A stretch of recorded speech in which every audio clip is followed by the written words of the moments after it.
Welcome to the Tell Me More podcast presented by Major League Success. I have Paula Koontz Gilmour with me, and she is team lead of the Koontz team at Keller Williams Classic Properties. Paula, thanks so much for taking time out of your day and jumping on here with me and just sharing your story. Yeah, I'm excited to be here. Thank you for the invite.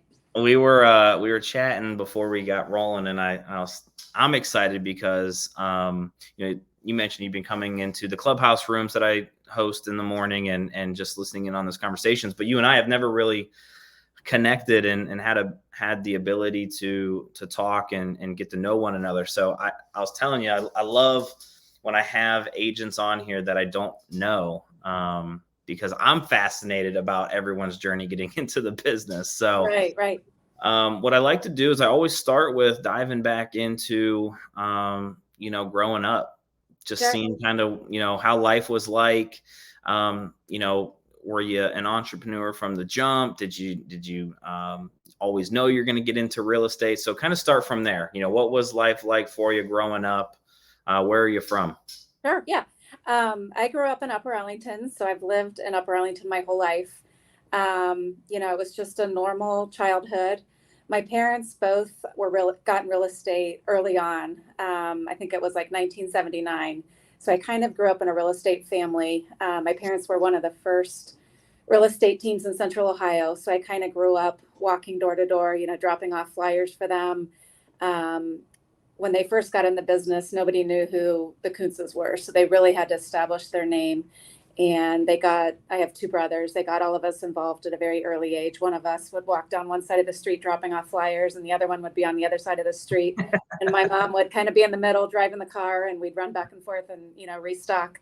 But we kind of learned from an early age that hard work pays off. And if we want to go on nice vacations and have nice things, we had to contribute and help out. And we kind of learned, the value of hard work very early on. I went to Miami University and I majored in accounting. I became a CPA right away. And it was funny because my dad went to Miami as well.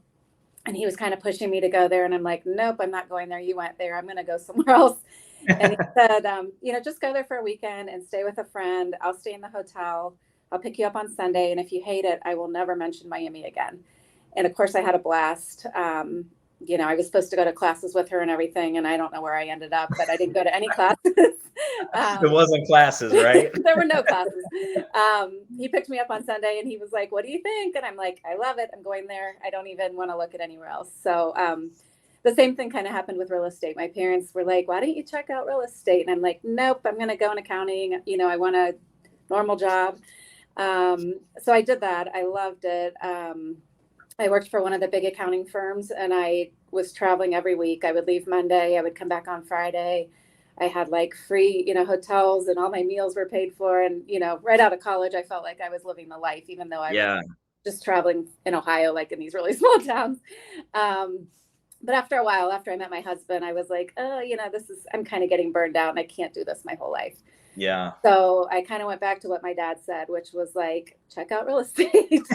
So I got my license and I just started doing it part-time to make sure I was ready to make that switch. I had a great setup with my accounting business, and it was a lot to give up to go from that and 4 or 5 weeks paid vacation and benefits to absolutely nothing and being on my own. Yeah. So I want to go back to parents getting, I don't have kids, but if I had kids, your parents did it right and basically made you guys do the work, right? Right. And do the door, the door knocking. But what made you decide that you wanted to go into accounting? That's what I originally went to Ohio State for. Mm-hmm. And I've told the story on here plenty of times, but I got for some reason you had to take calculus at Ohio State, and I got to calculus and I completely bombed. I failed. The first exam I had was like a 34%. And I switched my major. What made you originally go into accounting? I knew I wanted to do something with math because I've always liked numbers. I started out maybe thinking I wanted to get into math education. I'm very organized, detail oriented, and kind of all of the signs were pointing to some type of financial field. and Miami had a really good business school. So I just thought, yeah, it just kind of seemed like a good fit for me. And it was. I loved it at the time, and I got some great skills out of it. But it was, they kind of like churn and burn you. You burn out very quickly. And, it was great while I did it. And I'm glad I did it, but I couldn't have done it forever. Yeah. Yeah. See, my grandfather was an accountant in a small town, obviously probably a little bit completely opposite of what you experienced. I don't know if he really did a ton of traveling. I know he did some, but so you go to Miami again, and it's funny because as I interview agents, there's some agents that grew up in the business, obviously, and then there's some agents that it kind of just fell into their lap. And for the most, I'm trying to think off the top of my head on the fly.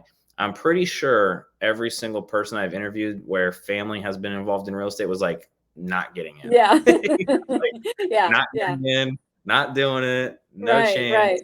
Right. It's kind of scary. I mean, you kind of, what you're getting into, but at the same time, you also know what you're getting into, and you don't want to fail. You don't want to, it's just a big leap, especially if you're coming from like a set job with a salary and benefits. It's just very hard to make that switch. But I knew once I decided that was what I wanted to do, I was going to make a go of it. And I had to perform because I was newly married, and, we were relying on my income and all of that. So how long were you, an accountant? How long did you do that for? I did it, I think about 7 years. I worked for one of the big accounting firms, and then I went to go work for a credit union as their accounting manager. So with that job, I was in town, but it was like a desk job where I was there all day. Sure. Yeah. Sure. So then you kind of get the, this isn't the career for me. Don't want to really want the grind, the travel, the 9 to 5. What ultimately though led you back to the real estate industry? Was it just kind of your comfort zone at that point because you kind of knew, or? Yeah, I kind of knew, and I thought, well, I'll just get my feet wet. I'll get my license. I'll maybe do some open houses and some things on the side and just see how it goes. And I still had my accounting job, so I thought if I end up hating it or it's not what I'm envisioning, I still have something to fall back on. But once I started doing it part-time, I loved it, and I did really, really well. And so I knew that I could, leave the accounting job and go into it full-time and probably have some good success with it. So with a career change like that, because you're going from probably, a salary position or something close to that to probably, switching them to 100% commission based. Right. I'm always curious when people get into the business, was it mostly supporters that you had, or did you have a lot of doubters? It's like, you're crazy, you're giving up this nice career that you went to school for. Now you've, built up for 7 years. Kind of fill me in on kind of that dynamic. I think it was mostly supporters. I mean, I really only, when I first got into it, I didn't make like a big publicity thing because I didn't know if it was going to work, and I still wanted my other job to be able to fall back on. My father-in-law was kind of pushing me to get my MBA and kind of do what my husband did. And I think, maybe some people just didn't know what to expect or where I was going to go with it. So, we didn't really have internet back then. We didn't have social media. So it wasn't like this big broadcast, like, hey, I've got my license, come work with me. It was more, kind of how I got started was just mailings and, all the old school methods, because we didn't even really have an online MLS at that point. It was, everything was much, much, much different. But I would say for the most part, especially my family, they were very, very supportive. They knew I could do it, and they knew what my personality was. And once I had set my mind to it, they knew I could do it. Well, you already knew all the skills from doing it from you were younger, right? Exactly. Just walked door now to you're door. Just getting paid for it. I just always, find that it's, some people, they thrive when people doubt them, and that's that makes you work even harder. Yep. And some, need the support. I mean, like for me, I always say, like, I got fortunate. I was lucky. I had my mentor, my team lead still to this day. He took me under his wing and just said, hey, here's how we're going to do it. Right. know, and here's what to focus on. So, okay. So you're transitioning, you're going into real estate part-time, kind of fill me in on those first couple years, successes, struggles. I know you kind of said you came out of the gates rolling, but Kind of fill me in on that dynamic. I know some agents struggle with the transition, right, of going from a full-time career into real estate, full-time. Can you dive into, those first couple years of making that transition? Sure. Yeah. When I first got in, I was probably one of the first people at my office every day. I was used to the accounting background where, we had managers walking around checking to see who was in and writing down people's names. And so I was very used to getting into the office at 7:30 or 8 and being there all day unless I had an appointment to leave for. So I had it was very structured. Yeah. And my parents were the type where they were also in the office a lot. So at the beginning, it was kind of just my desk alongside theirs, listening to their phone calls, listening to them negotiate contracts. I picked two neighborhoods. One of them was a condo area, and one of them was more like a single family first time buyer area. Okay. And I just started sending mailings there every quarter. And that's really how I got going, because a lot of my business early on was from those neighborhoods. And even though I wasn't selling a lot in those neighborhoods, they just kept seeing my name and they felt like I was the expert because they kept getting my, mailings with my name on them. Yeah. I think a lot of people, when they get into the business, typically, in my experience, they're getting in because they are tired of being told what to do, when to do it, and how to do it, right? And I always tell them, the most successful agents in our industry tell themselves every single day what to do, when to do it, and how to do it. And they treat it, like a 9 to 5, here's what we're focusing on. And I think a lot of people miss that, you had the office time. Right. And like you said, I could hear the conversations, I could hear the negotiations, I could ask questions about the contracts or whatever the case may be. And, I get that most people want that freedom and flexibility, of life and of the career. But I find if you just put in that office time, it's going to compress the time it takes for you to find that success. Exactly. Yeah. You're hearing like real life situations and how people handle it and what the talking points are and things like that. Yeah. No, I'm curious. You decided to pick two neighborhoods. One more of a condo, one more of a first time, home buyer neighborhood. Was that by design? I mean, did your parents help you through kind of that thought process? Right. They didn't necessarily pick out those two neighborhoods, but that was their suggestion, kind of to find areas where it might be more first time buyer based, and my chances of picking up some business there might be a little bit better. One thing that differentiated my team with my parents versus other people when they get in the business, which I knew going into it, but it's just different. I think a lot of people don't realize it about our team. When I got in the business, my mom and dad were their team, and they're like, you're your own agent. You're not, like, we weren't 3 people on a team. And they're like, you're not coming on our team. You can get into the business, but you're not joining our team. Right. And we would advertise together, but I was paying a third of the advertising bill. So if we advertised in the newspaper, which we did back then, I was paying a third of the ad. They were paying 2/3 of the ad. I didn't get any leads from them. I didn't get any business from them. I almost was, if they were going on a listing appointment, I was almost a competitor if Sure. the seller was interviewing more than one agent. And looking back, I didn't, at the time I didn't know any different. I just thought that's how everybody kind of structures their team. Looking back, it probably taught me more than anything, because I was kind of dropped off on an island and, good luck. You've got to figure this out. You've got to get your own business. And it was great. I mean, because I had to figure it out. So yeah, it really, really, looking back, they did the right thing for me. What year did you get your license? I got my license in 2000. So I've been licensed 22 years. So just the internet thing was starting to happen. Yeah. I know back then you guys were still using like the books. Right. The MLS. Once a week, and you'd have to photocopy pages and drive it to different houses of, buyers you were working with. Yeah, my team. Different. Yeah, Ryan, my team lead, he got in 2003, and he was telling me that, picking up keys and doing all that stuff. Yeah. Oh yeah. I don't even know how you guys did it without even GPS, to be honest. Well, you'd have to, I think, get like one of those big maps, and I would just write direction. I would handwrite directions. And if you had to show more than one house, I mean, it's been a long time, because you'd have to write directions from, house 1 to house 2. And yeah, Thank God different. things are easier now. Yeah, some people may tell you it's harder now, but yeah, Right. I can't even imagine. I can't even imagine, right? But Right. so you get your license. What made you decide to go the mailer route? Because I tell people all the time, like, look, you got to find what you're good at, Mhm. what you're comfortable with, and ultimately everything works as long as you're consistent with it. Right.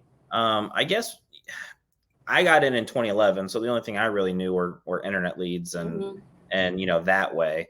Um, Thinking back, what was some of the ways to build the business that you could have chosen, and you probably did variations of all of them, Mhm. but obviously you were very intentional with your mailers.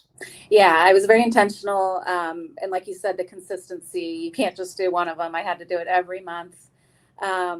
With the condo area that I selected, they had, it was kind of like a big party place. People graduated from college and that's where they moved. And so they had a pool, and on the weekends, it would just be packed with all these young kids. So on weekends, I would buy, a dozen pizzas and I'd take it over to the pool and, introduce myself to people, leave a stack of cards. Um, and my husband and I also were very good about joining a lot of volunteer organizations. We joined one of the boards at Children's Hospital. We joined like a couples kind of volunteer based organization.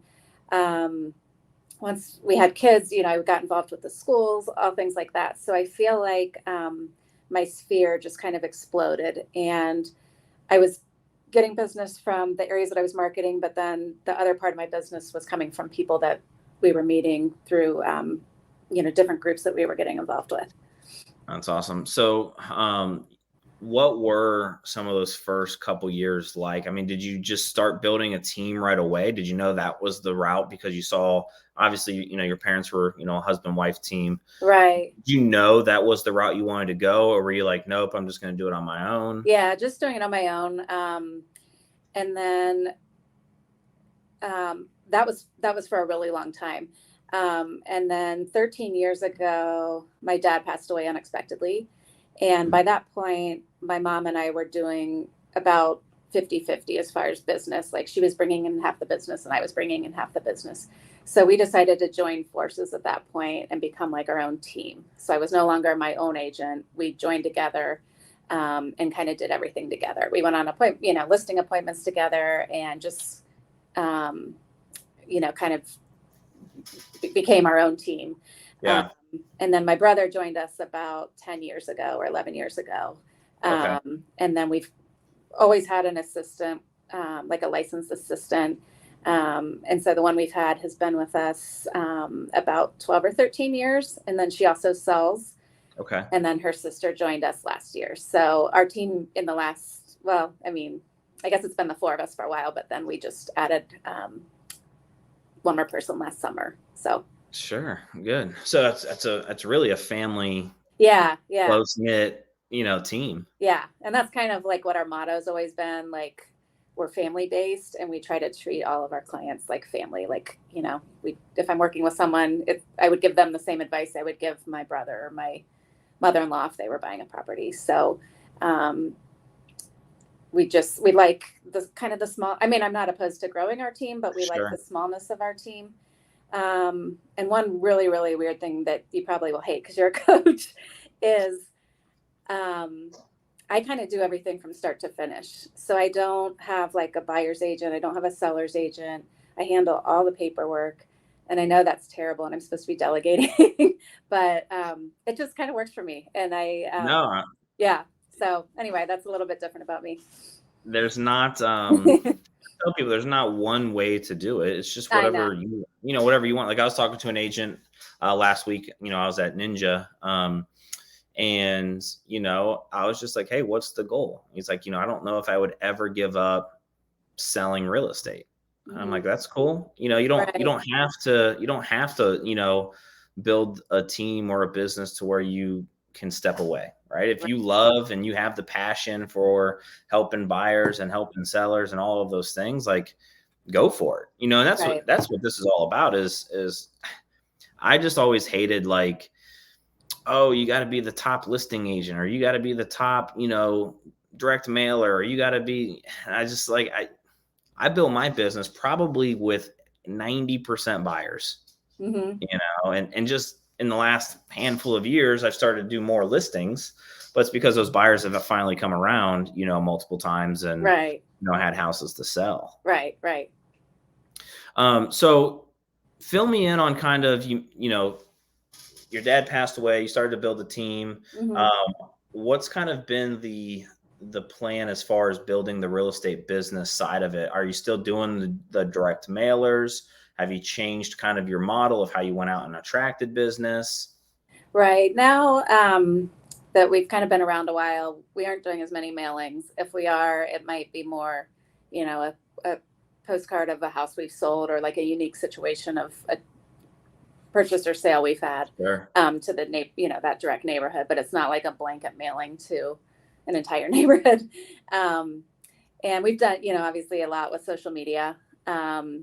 As far as, we don't really pay for any websites or any of that. I would say most of our business, if not all, comes from like past clients at this point and repeat business. But we're always trying to think like, what can we do next, or what kind of area can we tap into next? So yeah, so super intentional and going very deep with the people that you've already helped and right, served. right, yeah. No, that's awesome. It's just, for me, that's been one of the things that I've struggled with. I know you guys have all heard my kind of like story of the past client side of it. So that's awesome. I mean, are you doing like events? We don't, that's something we're not very consistent about doing. And it's something I've been actually working on the last couple of weeks, because there's been a little bit of a slowdown in the market. Yeah.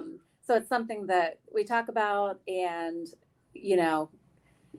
we just need to get better about doing it, because that's real, that's our sphere, and our past clients is where we're getting all of our business from. So why aren't we focusing more on that, which we definitely need to do? Yeah, no, it's all systems based, right? Systems Yeah, and processes. It's just putting exactly. in place. Yeah. And we don't really have a system for it, which, yeah. Well, and One of my goals. Yeah, no, and you guys know exactly, what you need to do. I mean, your mom's been in the business, what, 30 years now? Right. 30, 40, 40 years, yeah. 40 years now. She's seen it, high interest rates, low interest rates, yeah. everything in between. You made it through, 07, 08, 09, Right. 2010. What have been some of your thought processes during those transition periods, compared to like today, right? Because I help a lot of new agents, they've been licensed 2 years, 3 years. All they know are 4%, 3% interest rates. And, you put a house on the, sign in the yard and it's gone in 24 hours. Yeah. How did you navigate some of those waters of change and transition? I think it was just seeing what was going on and then trying to adapt to it as best we could. It's hard to get ahead of things. And so I think it was just trying to find, just trying to keep going and trying to find ways around things. Like in 08, when things started slowing down and there was a lot for sale, we're like, what can we do? Like, how can we make our listings stand out? And so we started a staging business in 2009. And we got a warehouse, and we bought, tens of thousands of dollars of brand new stuff that we could have in this warehouse. And we offered a service to our sellers where we would stage their home for free if they listed with us. And it was kind of a way where it would make someone's house stand out versus everything else that was for sale. And it kind of gave us an advantage over another agent who might say, hey, how about you hire the staging company? Well, we were offering it for free, and we were doing it ourselves. So we were just putting in more time kind of on the front end before it even hit MLS or went online, making sure that the property was staged, making sure it was presented well, so that when it did hit, we were getting a lot of activity, and wasn't sitting on the market 6 months. Yeah, showing your value and differentiating yourselves from the competition. Right, exactly. Yeah. People tell me all the time, I'm not nervous about any change. I got in 2011, so I was still dealing with some of the tail end of foreclosures and short sales, and all the fun stuff that we all enjoyed back then, right? Right. And but it, when it comes down to, and like now, right now, you got like when I got into the business, there was about 15 of us in real estate class. And then now there's like 50 people in real estate class. And but it comes down to, are you a professional? Have you worked on the skills that it takes to, have the consultations, right? The buy side and the listing side. And then what's your value proposition to your clients and how are you different? Right. And you have to be able to articulate that. And, and if you can do those things, it doesn't matter what the market is. I always tell people real estate's going to sell. Right. People are going to buy, people are going to sell. And you just got to maybe figure out a different way of doing it that you're not used to doing. Right. Exactly. Yeah. And I think communication too. We never try to hide any statistics. So back then we would say, hey, right now the average days on market is 68 days. We can't make any promises, but we'll do our best to try to, beat that average. And now, it's average days on market's 5 days. We can't make any promises, but I think it's just being honest and communicating, but at the same time, not setting false expectations. Yeah, no, I love it. So I want to kind of transition into kind of future, where you want your team to be, kind of goals, things like that. What's one thing that you guys are looking to accomplish over the next 12 months? It can be team related. It could be your personal, sales related, personal. Yeah, I think just continuing to grow. I would love to bring on new people to our team if we can find the right people. And at this point, it's kind of always been family based. I'm not opposed to bringing in new people that aren't family based, but I think they need to have the right, just kind of the right mentality and background that we have. And so kind of our background is family comes first. And so, if my assistant has something come up with her kids and she needs to take the afternoon off, I said, go right ahead, like go with your kids and I'll get everything done that we need to get done.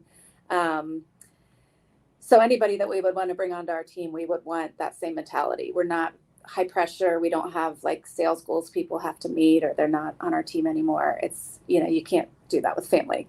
So I think I think we're very understanding. And at the same time, we all know that each of us is working as hard as we possibly can. I'm curious, was that always a core value of your guys' team? Because it's something that I've personally have struggled with, especially early on in my career. I'd be going on vacations with friends and things like that. This was before I got married, and I'd be the one working. Hey guys, I got to knock out this contract, or hey, I'm always on the phone, and we'd be at Christmas or something, and at my mom's house, and I'd be working on something real estate, and they'd be like, "Well, can't you just put it down?" And I'd be like, "Well, you're not paying my mortgage, and this is how I pay my." Who's gonna do it? But I think over the years, as I've gotten into a different position and stage of my career, and I look back, it's like people get into the industry for a couple of things, right? They want to get away from the 9 to 5, being told what to do, when to do it, and how to do it. They're looking for more freedom. Typically, they're looking for potentially making more money. Or they want like more flexibility. Right. And I was just talking to Nathan White at Next Home Experience, and same type of thing. He's like, look, family's first. It's and if family's not first, then your priorities are kind of screwed up. And it's something that I always personally just struggled with in the beginning of my career. But I was telling him, like, that flexibility of our day to not always have to go and deal with real estate is, I think, the one thing that a lot of agents forget about. Right. So is that always a core value of you? Is that how like your parents always ran their business and you kind of saw that firsthand? Yeah. And when we would go on vacation and we were driving places, they'd have to stop and find a payphone to be able to call somebody about a contract. And so it was always, I just grew up knowing that things didn't shut down. It wasn't like when they came home from work, they didn't work all evening. We would eat dinner as a family and then they would be doing different things as far as business. And I just didn't know any different. I just thought that was kind of normal. And so, when I got into the business, seeing what they had gone through, I just knew that's what you do. Like when you go on vacation, I take my laptop. I don't have, just because I'm not a delegator, I'm taking my laptop, I'm writing contracts, I'm negotiating, I'm doing all the stuff aside from, the physical showings because I'm not there. But, again, I don't know any different because that's how I grew up. And, I saw it work for my parents. So I'm like, well, this is just how it is. Yeah. And I Yeah. don't mind it because I love being involved. And that's kind of why I'm not a delegator, because I love the control aspect and just knowing that the way I'm doing it is the way that, that I want it done. And I know it's going to be done how. The right way. Yeah. Yeah. How you want it. Not that my way is the best way. I'm sure there's a better way, but sometimes it's just easier to do it yourself, I think. Yeah, no, I hear you. And I find that a lot of people are like that, right? Like Mm-hmm. they think that, if they have to give up a piece of it, they're going to be missing something, or something's going to go wrong, or whatever the case may be. Right. Someday I'll hopefully change. I would love to be able to, I know the way I do it's not the best way, but maybe someday I'll change. And again, like it's what's the goal, and I talk to agents all the time. For me, it's more of, it's not necessarily income goals. It's not transaction goals. Typically it's a lifestyle goal. Right. And, do you want to be on vacation anymore and having to take all the phone calls and deal with all the contracts? And, that's more of a lifestyle decision more than, an income or Right. transaction Exactly. decision. Yeah. So maybe we'll work on it, Paula. We'll work on it. Let's connect in like 10 years and you can ask me if I've improved. So what's a big goal or accomplishment that you're looking to hit in the next 5 years?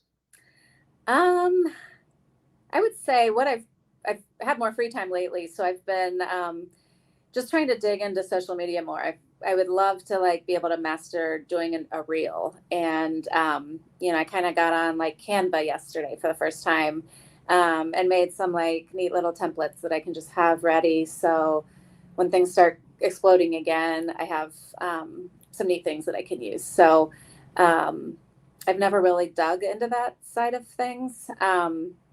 But as I see what other people are doing, it really interests me. And it's just something that I kind of want to learn. So 5 years out, geez, I don't know. Yeah, I've never really planned that far ahead, but in the short term, I would say more, kind of like social media and just surviving. I have a kid going to college in a month. So at this point, it's just getting through that. I think social media is one of those things that we feel like we have to be on every single platform and all over. Right. It's something that I've struggled with. And the only reason I've been a little bit more consistent with it is because I went and got some help to keep me accountable. Okay. I'm still in charge of producing the content and doing all of those things. But, right. When you have someone that is like, hey, John, where's this at? Where's your video? Hey, what do we need to post this morning? What do you think? What are your thoughts? It definitely helps me out. So, that may be something too, to have, maybe for you to look into is, not necessarily, a marketing team, right. but really just saying, hey, let's post this, or what do you think about running that? Or, and, yeah, I would love that. I really need to find the right person to help with that, because there's just so much that you can do. So someone in my office actually sent me, there's a Netflix series called Pieces of Her, Pieces of Me, or something like that. And one of the characters on the show is Paula Koontz, my exact spelling. And so she sent me a couple of screenshots where there was closed caption and it said my name on it. And she's like, you should make a meme on this. And I'm like, I don't know how to make a meme. I would love to. And she's like, you could use it in your advertising. And I'm like, well, first of all, I need to know how to make a meme. Great idea. But yeah. Yeah, I think social media. Yeah, I think social media is kind of going to be, one of those, even to this day, people are like, low hanging fruit, for sale by owners, expired, it's canceled, right? Right. To me, social media is kind of like that low hanging fruit. It's allowing us to stay top of mind, and to be in multiple places at one time. By multiple places, I mean LinkedIn, Instagram, Facebook, TikTok, whatever the case may be, to where, I don't know if you have to be a expert at social media, but I think as agents, we probably need to be aware as far as, being on them and Right. understanding, those platforms. Right. And it's just like keeping your name out in front of people. They see your name, they associate your name with real estate. Yeah. Yeah. Yeah. Paula, I appreciate you coming on. I always want to be respectful of time. And one of the things that I always like to, end a conversation with is this one question. If you could give, our audience one piece of advice that, you wish you had, whether it's, the beginning of your career or, building or combining the teams and building the team, or just real estate in general, right? Mhm. What would be that one thing that you would want to pass on to other agents? That's a really good question. I think it's just meeting people. And it just goes back to, when I met my husband over 20 years ago, as I mentioned before, we just started joining organizations and meeting people. And looking back on the last 20 years, like our best friends now are all of those people that we met in those organizations. And if I look back, like most of those people have ended up being clients and they've referred their family and friends to us. But just looking back, like on our very best times in our life and travels and all those fun things we've done as a couple, as a family, and as with our friends, it all goes back to people that we met very early on as, a newly married couple. And even if somebody's single, I think it's just meeting as many people as you can. And I mentioned early on that, like, I would get to the office early and, kind of be there with my parents. But they also told me, if you're in the office, you're not really making money. You're not advancing your career at all.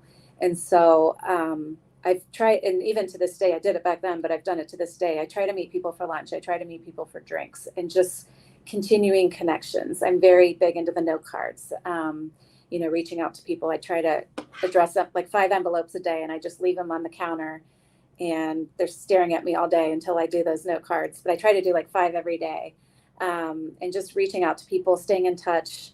And I think you'll get far more out of it than, no, how do you say it? What you put into it, you'll get far more back. Yeah. And so it's, I think it's just brought us so much happiness, having, meeting so many people, being involved in so many people's lives, seeing families grow, that kind of thing. So that would be my advice. I definitely need to up my game because I just started with writing 2 postcards a day and at 5. So yeah, I go got to in up my spurts. game I'll do there. it for a few weeks and then I get super busy and I don't have time, or, I make excuses, but it's great to do. And are you a Grant Cardone fan by chance? Hey, what? A Grant Cardone fan? I don't know what that is. You don't know Grant Cardone, the sales guy, the real estate guy? I should know, but I don't.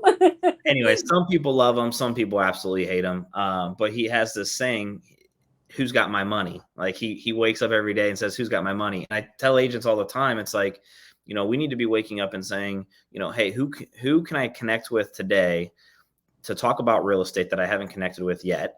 Right. And then who can I connect with today that I've already spoken to about real estate that I need to follow up with? Right. And if you can just do those 2 things, yeah, day in and day out, right, you're going to have business. And obviously it's going to take some time, right? But right. you're going to have business because there's a book that I love. It's called The Power of Consistency. Mm-hmm. And in there, it talks about you can't do the right things consistently enough and get the wrong results. That's great. Yeah, I love that. And it's whether it was the postcard, or sorry, the mailers, for Mm-hmm. you, the volunteering events, volunteering consistently, going to lunches. Now it's the 5, note cards, Mm-hmm. a day. Just every day reaching out to someone, staying Right. top of mind. I say not puking real estate on people, but just staying top of mind and just connecting with people on a consistent basis. Right. And I think a lot of it is, it seems like most people around here know I'm in real estate. So a lot of it is connecting with people. And what I try hard to do is not even bring up real estate, because they know my name and they know I'm in real estate. And so I think it's kind of, it's kind of a challenge for me. I try to just think of other things to talk about, and eventually real estate comes up. But I try to make it a little bit more personal. And then, real estate can always be the fallback. Yeah, I mean, in today's world with social media, people are going to know what you do. Right. They're going to Exactly. go Right. and search you up on Facebook or Instagram or whatever. They're Right. going to know Right. what you do, and your goal as an agent is to build a relationship, build a strong conversation. Right. And everyone, I don't care if you're just renting or if you own or are thinking about buying. Everyone wants to know what's going on in the real estate market. It's Right. just one of the largest economies that in the world. So people are always going to be asked, people are always going to intrigue, but your job as the agent is just to build a connection and then build the Exactly. relationship. Exactly. Yeah. Awesome, Paula. I appreciate you so much. Those that are watching, the video, Paula's phone number is down at the bottom of the screen. But Paula, if someone, connected with your story, or if someone's, listening to this that wants to reach out to you and just kind of pick your brain, ask questions about the real estate business from an agent standpoint, or if someone's looking to buy or sell, what is the best way for them to connect with you? Yeah, my phone number's up there, so text or call. I turn my phone on when I wake up, and I turn it off when I go to bed, and everything else is fair game unless I'm in an appointment. So, and then also social media, the Koontz team, we're on Instagram, Facebook. So thank you for having me. This was great. No, thanks for coming on. I know we had to reschedule, a Hey, couple that's times, okay. That's all and right. then I almost dropped the ball again a second time. I So almost chickened out too. no, I appreciate you jumping on and sharing your story of how you got started and kind of where you're headed. And like I said in the beginning, the goal of this is just to show other agents that there's not one path to getting into real estate, to being quote unquote, successful. And there's, Right. Hundreds of ways to build a business. Right. And, Exactly. for me, it's, we're scaling a team. And for you, it's like, hey, I still want to kind of stay small a little bit. And I still want to kind of control things. I kind of still Right. want to keep it, family, feel. And, that's what we pass on to our clients, and both are okay. Yeah, exactly. Yeah, it's just what works for you and what you're comfortable with. But many ways to be successful, that's for sure. Awesome. Paula, thank you so much Thank you, John. for coming on, and we'll talk again soon. Okay, sounds good. Thank you.